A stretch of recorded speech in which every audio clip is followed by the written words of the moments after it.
কড়াইতে কখনো রান্না করার পর আপনারা এইভাবে হলুদের ব্যবহার করে দেখেছেন? আমরা যে কড়াইতে প্রত্যেকদিন রান্না করি, অনেক সময় দেখা যায় আমরা অনেক অ্যালুমিনিয়ামের কড়াই আছে, হয়তো ধুয়ে টুয়ে তুলে রেখে দিই বা রান্না করার পর মাজা ঘষার পর এরকম না একটা দাগ হয়ে যায় অ্যালুমিনিয়ামের কড়াইতে। দেখতে ভীষণ বাজে লাগে। নর্মালভাবে এটাকে মাজা ঘষা করলেও না এই দাগটা উঠতে চায় না। এর জন্য ছোট্ট একটি টিপস শেয়ার করব। এখানে একটি পাত্রের মধ্যে কিছুটা পরিমাণ হলুদ গুঁড়ো এখানে আমি নিলাম। সেই সঙ্গে নিয়ে নিচ্ছি কিছুটা পরিমাণ ডিটারজেন্ট পাউডার।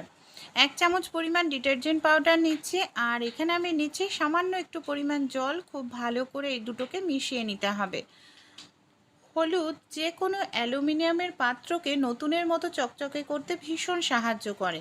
মিশ্রণটা কড়াইয়ের মধ্যে দিয়ে খুব ভালো করে এইভাবে সব জায়গায় লাগিয়ে নিচ্ছি। আপনারা চাইলে পুরনো একটি টুথব্রাশ ব্যবহার করে মিশ্রণটা খুব ভালো করে এইভাবে কড়াইয়ের গায়ে একটুখানি লাগিয়ে নিন, বা এইভাবে পুরনো টুথব্রাশের সাহায্যেও একটু ঘষে নিতে পারেন। তাই এখানে আমি নর্মাল একটি স্কচব্রাইট দিয়ে 1-2 সেকেন্ডের জন্যই এইভাবে একটু ঘষে নেব। কোনো রকম রেখে দেওয়ার দরকার পড়বে না আপনাদের। এইভাবে একটু ঘষে নেওয়ার পর চলুন আমি আপনাদের নর্মাল জল দিয়ে এবার ধুয়ে দেখাই যে কতটা সুন্দর পরিষ্কার হলো কড়াইটা। আগে কীরকম দাগ ছিল, এই দেখুন এখন কিন্তু আর কোনো রকম দাগ নেই। যে কোনো অ্যালুমিনিয়ামের পাত্রই আপনারা নতুনের মতো চকচকে করতে পারবেন এই টিপস অ্যাপ্লাই করলে।